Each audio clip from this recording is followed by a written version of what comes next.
Hello friends, today I'm going to talk about how to ensure work-life balance in your organization as a leader. Work-life balance has been an area of concern for employees past many years, but post-COVID pandemic, they are highly concerned of it. Uh, it has become one of the employee satisfaction parameter and employees are willing to work for the organization where they feel a sense of work-life balance.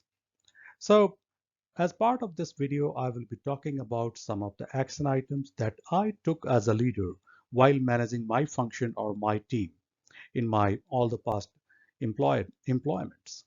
So let's all the things that I did as a leader, and I will suggest you to do the same so that you can ensure work-life balance in your function, in your business organization, or at least in your team.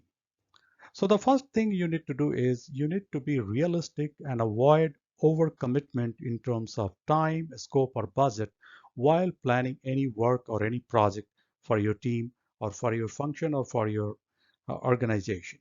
You need to be very, very realistic. You should never do overcommitment because whenever you will be doing overcommitment, your team will have to suffer because of you and their work-life balance will be compromised. The second thing you need to do is you need to be very tactful while planning the workload. And once you are done with your planning, then you need to first discuss the same with your team before you discuss and commit to the other stakeholders of the organization. You need to first discuss with your team and ask for their feedback and suggestions. If they are giving suggestions to do some kind of changes or adjustment in your planning, you should never hesitate to do it if it is not going to hamper the quality or the delivery timeline of your project or work. Once your planning is done, discuss with your team members, take their commitment, then go ahead and discuss with your stakeholders and commit the commit your plan. The third thing you need to do is you need to establish a culture of taking planned leaves in a planned way. You should never reject the leaves of any employee, but you should establish a culture that people are taking planned leave in a planned way. If somebody is going for any marriage function, any long-term vacation, or to attend any or to visit any place, all these are examples of planned leave, and all such leaves must be taken in a planned way. Your employees or team members must inform you quite in advance so that you can plan your workload accordingly and they can also enjoy your vacation. This should be the culture within your team function or business organization. You should also establish a culture where every manager is standing for his or her employees and every employee is standing for his or her manager. What I'm trying to say is if any of the employee is in need of something that requires the manager to go out of the way and do something to help the employee concerned, then the manager should never hesitate doing the same. And the same kind level of commitment should be established with the employee as well, that whenever the manager is also in need of something where the employee needs to get out get out of the way or go out of the way to do something to help the manager, the employee should also do the same. This should be the relationship between the manager and the employee, and this culture should be established over a period of time in every team, every function, or every organization. The next thing you need to do is you need to ensure flexibility in your work schedule, considering your project delivery requirement. If there is a work that can be done in any part of the day, then you should be flexible enough so that your employee can come and leave accordingly. If anybody is not comfortable coming by 9 o'clock or 8 o'clock of the morning, but he is, and the same employee is having a work that can be done even later by coming late and staying till late, you should be flexible enough to encourage this kind of work culture in your organization or in your team because your objective should be uh, to get the work completed with quality. If the delivery requirement is like that, you need to educate your team member to follow the rule of 100% presence. Uh, by the rule of 100% presence, I mean whenever your employees are in office or are at your workplace, they need to be 100% present physically and mentally so that they can do their work with full dedication and they can leave in time. The next thing you need to do is you should notify your team members if you are going to have few days when they need to stretch their hours. It has been my experience that employees never hesitate stretching their hours if the organization requires the same. But what they hate is uh, delay in communication. Let's say if anybody is having some kind of planning uh, on the name of function or to uh, to go to a friend's place or to watch a movie with their friends or family, and just the same day in the afternoon you are going to tell those people that today evening they need to stretch for another 2 or 3 hours to get something completed, then your employees are not going to like this thing. So such kind of stretched hours must be notified to employees quite in advance so that they can plan out their personal engagements accordingly. And as I said, it has been my experience that employees never hesitate at stretching their hours, but what they hate is late communication. So you need to take care of it. Uh, You need to appreciate and reward individuals or team for stretch hours to accomplish something needed urgently.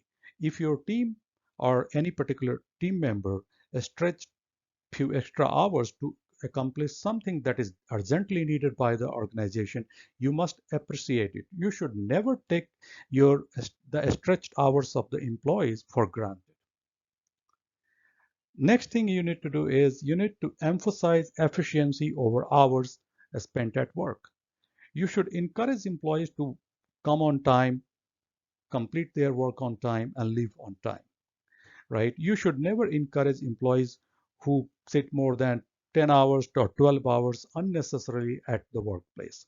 In many organizations or many managers encourage such kind of people. They think that if somebody is spending 10 hours or 12 hours at work, the guy is a hardworking person. But that is not the case. You need to emphasize the efficiency over hours spent at work. If anybody is coming on time and doing the needful and living on time, you should encourage such kind of employees rather the one who is sitting in office unnecessarily for 10 to 12 hours. The next thing you need to do is you need to avoid dependency on a single resource for too many things. Usually managers create uh, such champions and number of such champions are very less.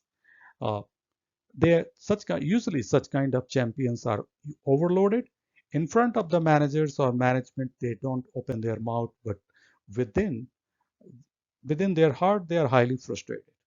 So managers should avoid such kind of single resource dependency. So there should not be a single resource that should be loaded with too many things. The next thing you need to do is you need to conduct some kind of informal uh, virtual or physical meetings for infra team relationship building purposes. To get our work done, we do meetings and we discuss things professionally, but every manager should organize some kind of meetings where some informal things can be discussed to build relationship with each of the employee. And this will be very helpful in building the relationship between the manager and each of the employee the manager is leading. The next thing the manager or any functional head need to do is they need to lead by example when it comes to urgent delivery that requires stretched hours. If your team is stretching for a particular day or couple of days, you also need to stay with them. You should never do that. Your team is stretching every day and every day you are packing your bag on time and leaving on time, because this will send a completely bad signal to your employees, and they are not going to buy any of your philosophy, any of the management philosophy that you will be uh, you will be talking in front of them. They are not going to buy them at all. So if your team is under pressure, you need to stay with them. You need to make sure that they are getting all the support from you and from other people to get the work done. The next thing you need to do is you need to acknowledge that every employee is different, so they need different treatment from management when it comes to work-life balance. In your organization, you will have to accept that there will be employees who will be happily stretching for a couple of hours as and when needed. But there will be employees who will resist a lot, right? Because they are of different mentality. There can be a situation that their family situation is different because you don't know what is going on their personal part of life, right? So you need to acknowledge that every employee is different. Their mentality, their family condition, their background is different, that you are not aware of it. And that's why they are not ready to stretch. So you need to deal with them tactfully. You should never expect that if one employee is stretching uh, hours willingly and why others are not trying to do so, or why one individual is resisting the same. Next thing you need to do is you need to ensure that every manager is meeting every employee uh, every month or at least every alternate month by having a one-on-one meeting, and they are keeping work-life balance as one of the agenda of that particular meeting. This will help the manager to know that how is the overall team pulse when on the parameters of work-life balance. And if any employee is talking about any concern or raising any concern for work-life balance, the manager should take some corrective action and try to improve the work-life balance for those employees. At certain time interval, you should also try to measure the pulse of work-life balance or pulse of employees from work-life balance perspective at every team level and at every organization level as well. Because I believe anything that is monitors or measures improves or grows over a period of time. So, friends, as I said, these are the action items that I took as a leader in my all past employments, and I see I experienced great improvement in the uh, work-life balance of the employees. So, hope this is informative for you, and you will follow all these action items to improve the work-life balance of your employees. Thank you very much. Have a great day.